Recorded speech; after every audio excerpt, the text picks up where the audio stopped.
Bem-vindos a mais uma aula do nosso curso de Introdução ao Desenvolvimento Web Full Stack. A aula 3 de hoje, nós vamos falar sobre a linguagem JavaScript e como acontece a interação dela com o HTML. Então, a gente vai apresentar agora inicialmente uma introdução, só para vocês conhecerem a linguagem, uma revisão da última aula e depois disso vamos para a parte prática.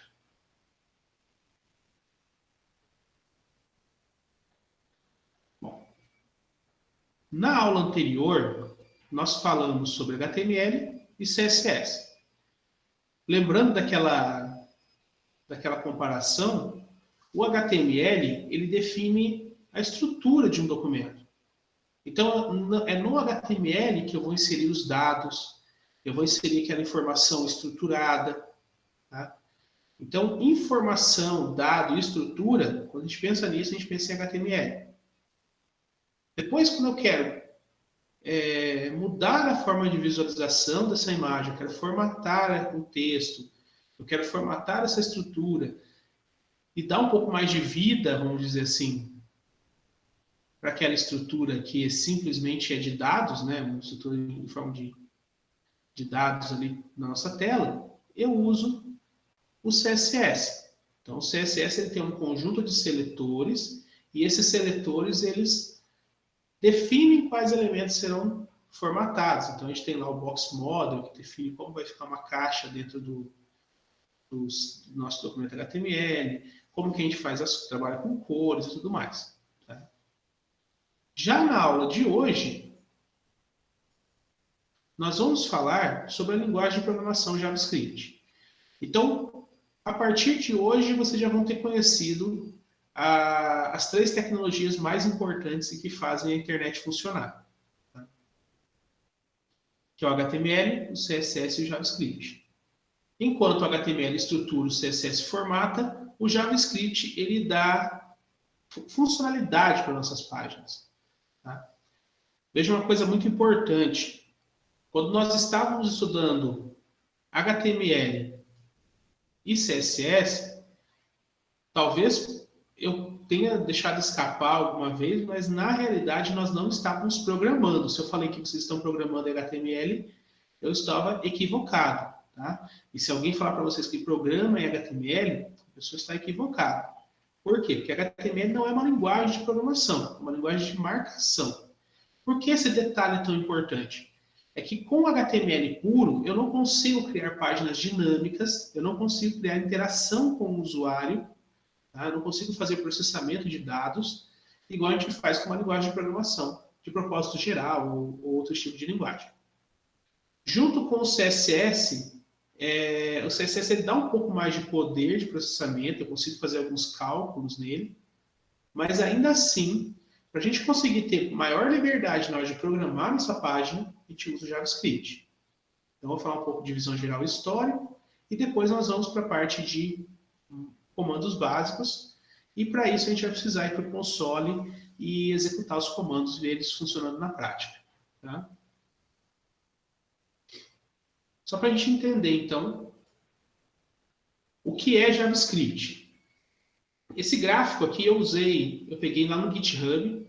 O GitHub faz muitos gráficos e estatísticas em relação às linguagens de programação. Então lá você pode encontrar informações do tipo qual é a linguagem que está sendo mais utilizada para certos problemas, qual é a linguagem que está mais em destaque, e tentar prever, talvez até, quais linguagens sobreviverão ao futuro, né? Porque a gente sabe que as linguagens de programação, geralmente elas se tornam obsoletas em alguns casos e acabam sendo trocadas por outros. Porque os problemas mudam, a tecnologia muda, enfim. A linguagem JavaScript é uma linguagem de programação multiparadigma. O que isso significa? Ela é uma linguagem de programação que eu consigo escolher a forma de programar nela. Eu posso usar orientação a objetos em JavaScript? Pode. Eu posso criar classe, eu posso criar método, eu posso ter visibilidade, eu posso ter várias coisas ali relacionadas com JavaScript, em orientação a objetos. Eu posso usar JavaScript para programação funcional? Pode. Tá? JavaScript eu consigo atribuir funções dentro de variáveis, eu posso retornar funções na chamada de outra função, isso é muito comum em JavaScript. tá? O famoso callback, se vocês pensarem em JavaScript, quando falar de JavaScript, vão falar de callback, tá? Por quê? Porque o JavaScript, ele é executado de forma assíncrona, tá? Então, você deixa executando alguma tarefa e ele te avisa quando essa tarefa estiver pronta, tá? Pode ser um envio de mensagem, pode ser acessar uma informação no servidor, então ele trabalha dessa forma assíncrona. Então eu posso usar a programação funcional, eu posso utilizar, por exemplo, funções puras e todos os outros detalhes da programação funcional. A diferença é que eu não sou obrigado a usar isso. Tá? Não é uma linguagem de programação puramente funcional ou puramente orientada a objetos, como acontece em outras linguagens. Então isso permite que eu consiga usar o melhor de todos os mundos. Além de JavaScript também ser estruturado. Então eu consigo fazer ali um algoritmo em forma de fluxograma, do jeito que a gente fazia lá em programação 1, provavelmente se vocês tiveram essa disciplina, e normalmente a programação 1 ela é desse jeito, né? Então você aprende lá a linguagem C ou equivalentes, e vai lá e faz função, faz execução de controle de fluxo e coisas assim. Tá? A vantagem de JavaScript, por ele ser multiparadigma, é que ele nos dá muita liberdade na hora de construir código. Ao mesmo tempo, liberdade demais, quando a gente fala em linguagem de programação, ela permite que a gente faça algumas coisas muito complexas, soluções muito complexas, para problemas, às vezes, simples. Ou problemas que a gente tem uma solução mais simples dentro da linguagem ali, e mesmo assim a gente acaba complicando a coisa. Tá? Inicialmente, JavaScript é voltado para a programação de linguagens HTML, de páginas HTML. Então, a gente poderia ir lá e dar vida, vamos dizer assim, às páginas HTML, colocando algumas características dinâmicas, certo? Hoje, ela é uma das linguagens mais populares na internet, e esse gráfico aqui, ele foi retirado lá do GitHub, de 2014 a 2019. Esses aqui são os repositórios, a quantidade de repositórios que estavam disponíveis no GitHub, tá? Nessas linguagens. Eu acho que se vocês tiverem curiosidade de dar uma olhada, quando você abre um repositório no GitHub, ele tem lá uma indicação de quantos por cento de certa linguagem de programação tem naquele repositório. Então, se a gente der um commit agora naquele nosso repositóriozinho que a gente fez nas últimas aulas, qual lá 1 e 2, provavelmente vai estar lá quase 100% HTML e alguma coisinha de CSS. Né?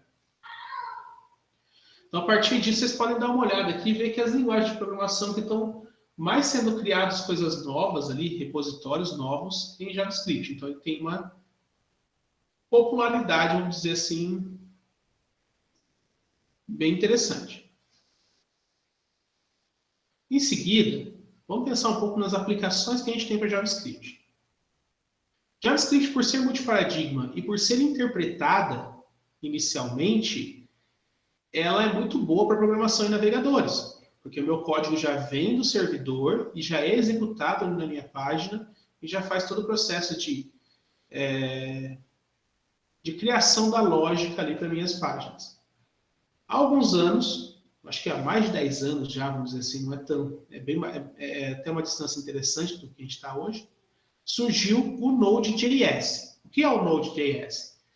Ele é um runtime que executa JavaScript do lado, em cima do sistema operacional. Ele consegue fazer com que o JavaScript ele seja executado da mesma forma que PHP, que Python, Ruby e outras linguagens interpretadas. Tem um interpretador que roda em cima do sistema operacional. Qual é a vantagem de eu ter o Node.js aqui, o Node.js, para eu poder programar direto no sistema operacional? Eu consigo construir o back-end na minha aplicação, eu consigo construir código para rodar no meu servidor de aplicações. Tá? Não é o foco do nosso curso, nós vamos trabalhar com PHP. O PHP ele é muito mais acessível nesse momento para vocês, e além dele também ser muito mais fácil de ser publicado na internet. Mas só para vocês entenderem, nós conseguiríamos programar em JavaScript no front-end e programar em JavaScript com o Node.js no back-end. Para quem tiver curiosidade, depois eu vou disponibilizar para vocês uma série de podcasts. Eu gosto muito de consumir podcast, que eu consigo fazendo alguma coisa em casa ou fazendo alguma tarefa e ouvindo o pessoal apresentando podcast. E tem um podcast muito interessante sobre Node. Então, se alguém tiver de curiosidade depois, eu disponibilizo lá na nosso Classroom para vocês aumentarem o conhecimento de vocês. Tá? Além disso, pessoal, o JavaScript também ele pode ser usado como uma linguagem de consulta para bancos de dados NoSQL ou NoSQL.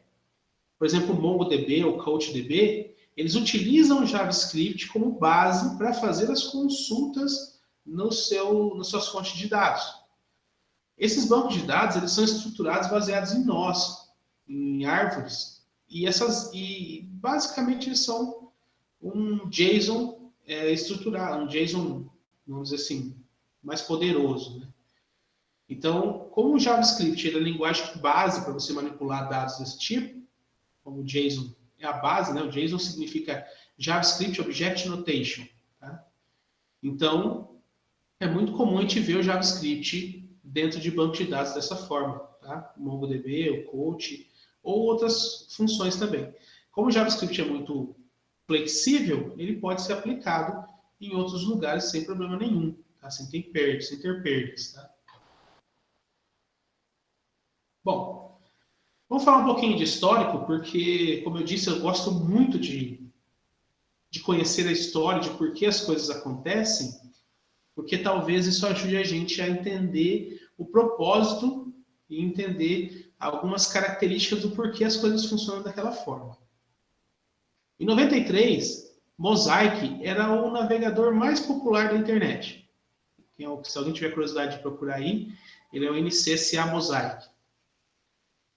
Ele foi baseado naquilo que foi construído pelo criador do www, né, Tim Berners-Lee, e dominava ali os poucos usuários da nossa internet que a gente tinha em 93. Já em 94, surgiu o Netscape Navigator. O Netscape teve uma ideia interessante que era adicionar uma linguagem de programação, tá? Adicionar uma linguagem de programação dentro do navegador. Até então, o código ele basicamente ele era já HTML com hipertexto, tá? Algumas imagens e pronto. Era o que era suficiente para atender as necessidades naquela época. Então tiveram a ideia de colocar uma linguagem dentro do Netscape. Vejam, era um padrão dentro de um browser específico. Então se você acessasse aquela página sem aquele browser, não iria funcionar. Nesse caso foi usada a linguagem Scheme. Essa linguagem Scheme era um dialeto de Lisp, então é uma linguagem lógica, né, programação lógica. E com o passar do tempo, eu vou dar um salto aqui, vamos dizer, junto com o Netscape, começou a acontecer uma concorrência com o Internet Explorer. E para que a coisa conseguisse manter os browsers concorrentes entre si, manter essa coisa aquecida, o Netscape teve a ideia de criar uma nova linguagem, que fosse mais fácil de ser programada, porque para quem já mexeu com programação lógica sabe que é bem longe da programação estruturada que a gente está acostumado a programar. Com a popularidade do Java, criaram uma linguagem dentro do Netscape com um nome parecido, com uma sintaxe parecida, tá? E que o protótipo inicial ficou pronto em 10 dias. Então, o JavaScript ele nasceu inicialmente em 10 dias. Então, a primeira especificação dele. Aí tem muita gente que já usa o JavaScript há muito tempo, diz que é por isso que ele tem tantos problemas. Tá? O JavaScript tem muitas particularidades semânticas que a gente não vê em outras linguagens. Sabe? Compara um valor nulo com um valor não definido, e aí dá true, aí se você inverter dá false, e coisas desse tipo. Depois eu posso até procurar isso e disponibilizar para vocês por curiosidade. Então, no final de 95, a Sun Microsystems, para quem não sabe, a Sun Microsystems, ela foi a criadora do Java. Então, ela licenciou o nome Java para gerar uma linguagem de script chamada JavaScript. Só que, gente, é só o nome, tá? Ele não usa base de Java, não se inspira na construção da sintática das classes em Java, por exemplo. JavaScript tem a sua própria identidade. Então, essa imagem aqui, ela dá um destaque interessante na relação entre os dois, dizendo que Java, ele está relacionado com JavaScript, do mesmo jeito que RAM está relacionado com hamster, ou seja, só o nome, só um prefixo, tudo bem? Então, eles não têm relação mais íntima do que isso. Alguns podem estar se perguntando, então quer dizer que... Mas eu já ouvi falar que tinha Java no navegador, eu consegui instalar Java, eram outras coisas, tá? O Java que rodava no navegador, ele era um plugin que permitia a execução de código Java dentro do seu navegador. Eram chamados applets. Então eu conseguia criar tela, eu conseguia fazer coisas desse tipo. Usava-se Java muito nos navegadores, lá nos anos 2000, por aí, no começo dos anos 2000, a gente usava muito para Internet Banking. Por quê? Porque Internet Banking tinha um problema básico de segurança, que era o pessoal instalar keyloggers. Quem não conhece keyloggers, ele fica procurando, observando o seu teclado e guardando todas as digitações, tudo que você digitou, todas as teclas que você digitou. Hoje tem coisas piores, né? Tem keylogger, tem screen logger, ele fica procurando as coisas ali te espionando. Mas naquela época, qual que era a solução? Era você inserir dados sem ter que digitar no teclado. Então você precisava de um teclado virtual. Sim, é parecidíssimo com o teclado que a gente tem nos navegadores. Conceito, tá? É muito parecido com o que a gente tem nos navegadores, nos celulares hoje com Android, por exemplo. Tem lá um tecladinho que aparece na tela quando for necessário.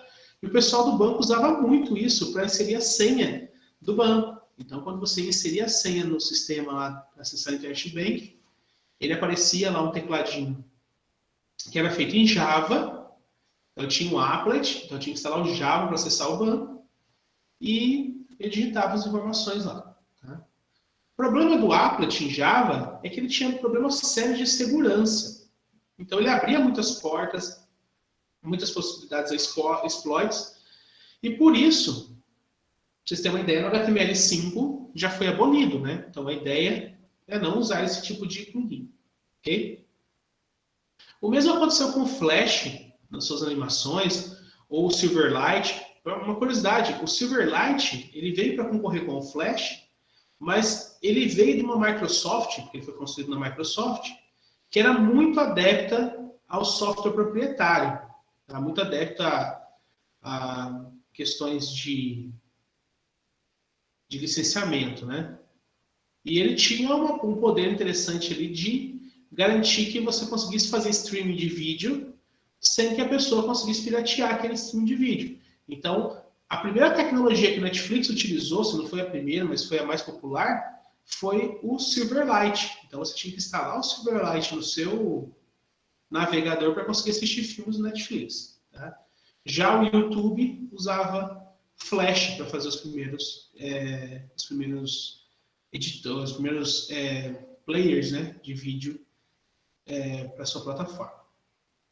Bem, dito toda essa questão histórica aí, pessoal, tá? Por curiosidade mesmo, e para vocês entenderem o porquê que no JavaScript foi criado o ECMAScript, que é um padrão da linguagem, porque é o seguinte: cada browser ele vai ter que implementar um interpretador JavaScript para a sua ferramenta.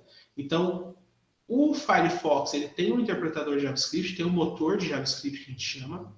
O Google Chrome também tem outro motor, que é o conhecido V8. A Microsoft tentou fazer o dela, ficou muito ruim, acabou copiando o V8 e fez agora o o Microsoft Edge baseado no Chromium, né, que é a base do Google Chrome. Eu não sei o Safari, qual que é o motor que ele usa, mas deve ser um motor proprietário do Safari. Mas cada um desses motores, eles têm que implementar exatamente os comandos do JavaScript. Então, para que não virasse bagunça, para que algum implementasse de um jeito, outro de outro, acabou-se criando o ECMAScript. O que é o ECMAScript? Ele é uma especificação de como o JavaScript deve ser.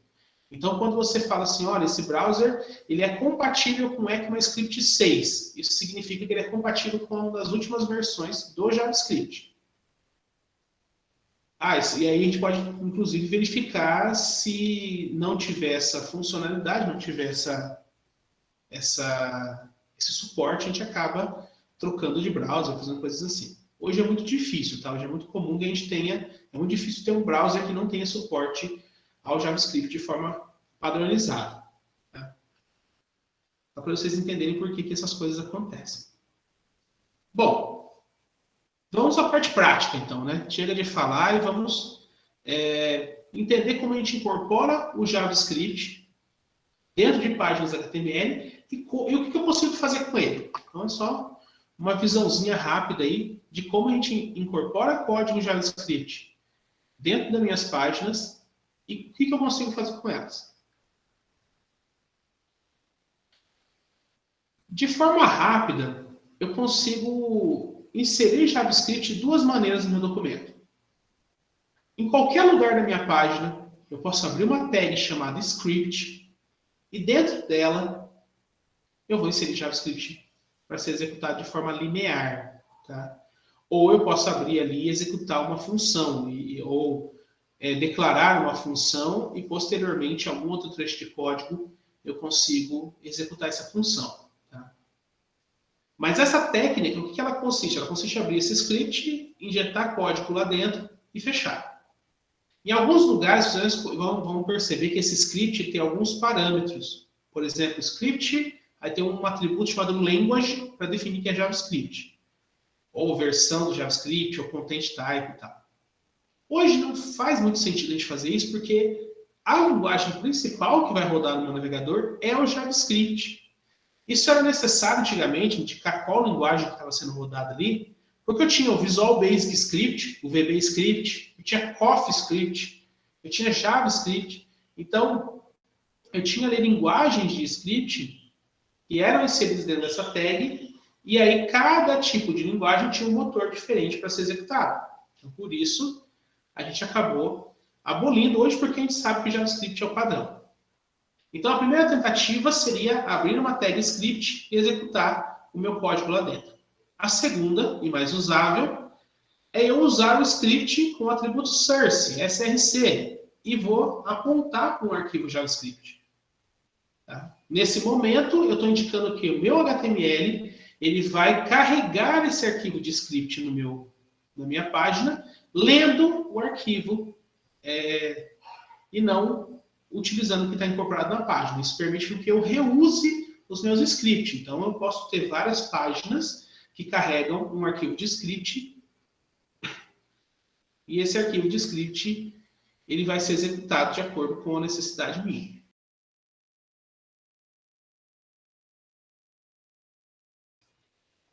Aqui um exemplo, eu estou inserindo um arquivo JavaScript, um arquivo.js. De novo, pode ser em qualquer lugar da página. Vocês vão encontrar pessoas que colocam lá no final da página, no começo da página. Tá? Lógico que, se dentro do arquivo JavaScript tiver só esse comando alert, welcome, ali, o alert, my first. Como esse comando ele já vai ser executado e não está dentro de função nenhuma, ele não precisa ser invocado. Só dele ser inserido no código ele precisa ser executado. Então, nesse caso, a gente precisa tomar alguns cuidados, tá? Na hora de fazer a inserção de dados dentro do meu JavaScript. Um fato importante, pessoal, como eu disse a vocês, é que o JavaScript ele é executado a partir do momento que ele é injetado no HTML. Então, muito cuidado aí, tá? Existem algumas técnicas que a gente pode evitar isso acontecer, tá? A gente pode colocar algum atributo ali na hora de inserir um script, falando, olha, tem que rodar assíncrono, olha, tem que rodar quando a página toda carregar, e coisas assim. Mas, em geral, o que vai acontecer? O seu navegador ele vai recebendo o arquivo HTML, ele começa a interpretar ele, tá? Quem já estudou compiladores aí sabe, ele vai interpretando linha a linha ali, nó a nó do nosso HTML. E quando chega no script, o que ele faz? Ele carrega, então ele faz uma requisição lá no servidor, pega esse arquivo de JavaScript, se já tiver baixado, e vai executar esse código de JavaScript naquele momento, tá? E por que é importante saber isso? Porque, por exemplo, imagine que seu código JavaScript está referenciando algum elemento que vai ser criado embaixo desse código. Vamos dizer o seguinte, eu estou carregando a página, no meio dela eu carrego o arquivo de JavaScript e continuo carregando a página, tem lá N divs e uma delas é referenciada por aquele código de JavaScript. Vai dar erro. Por que vai dar erro? Porque ele vai tentar executar o código de JavaScript, vai procurar no documento e vai falar, nossa, ainda não existe esse elemento que eu quero manipular. Então, é muito cuidado nesse caso, na hora de carregar o seu código. Interessante que você possa carregar primeiro as funções e depois tiver tudo pronto, executar essas funções, tá? De forma que você evite uma dessincronização nesse momento, né? Que é você carregar o JavaScript e tentar buscar alguma coisa do documento e ainda não ter sido renderizado no documento esse componente, tá bom? Mas o que eu consigo fazer com JavaScript? Gente, é uma linguagem de programação. Eu consigo fazer o que eu quiser. Dentro, lógico, né, das limitações do nosso navegador. Uma coisa muito interessante que a gente consegue fazer, por exemplo, é manipular a janela do navegador. Então, hoje é uma coisa mais difícil. Eu testei hoje. O meu Firefox já bloqueou, me chamou de spammer, né, que eu fiz uma janela pop-up. Mas esse comando aqui, pessoal, por exemplo, ele abre uma nova janela. Abre uma nova aba, no caso, né? Esse comando aqui foi um dos mais famosos que a gente tinha lá na década do ano de 2000, porque a gente tinha os pop-ups. Então, você abriu uma página, ele não aparecia dentro da página, um balãozinho ali, alguma coisa para ser fechada. Ele aparecia uma nova janelinha do seu navegador, porque naquela época a gente nem aba não tinha, né?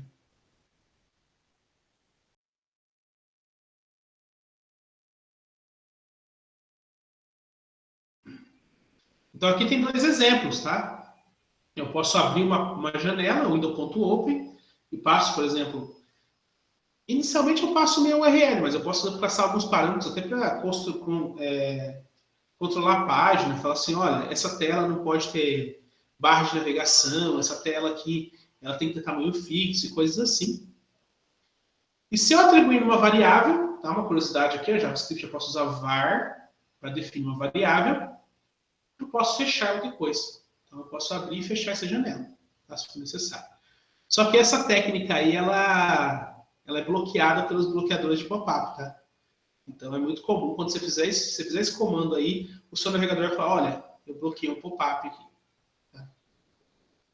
Bem, outra coisa interessante que eu posso fazer com o JavaScript é manipular o meu documento. Veja, tem uma diferença entre janela, documento e navegador. Se vocês estão acessando essa aula pelo seu navegador, o documento é o Google Meet, é a nossa tela aí que vocês estão vendo nesse momento.